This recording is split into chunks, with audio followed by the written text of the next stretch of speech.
Detik-detik debt collector versus penghutang adu mekanik. Viral terjadi keributan antara debt collector dan pemilik sepeda motor di Jalan Raya Pojok Nangka, Kecamatan Gunung Putri, Bogor. Informasi dihimpun keributan berawal dari pemilik sepeda motor yang tidak mau kendaraannya ditarik lantaran sudah menunggak. Dalam video amatir terlihat debt collector dan pemilik sepeda motor saling serang.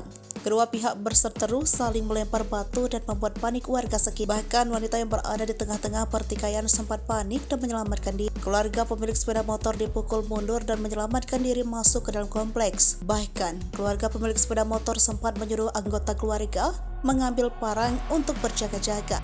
Karena kalah jumlah, kawasan debt collector akhirnya berhasil mengepung rumah pemilik sepeda motor. Sambil meneteng parang, seorang debt collector sempat menantang dengan menyuruh pemilik sepeda motor memanggil polisi.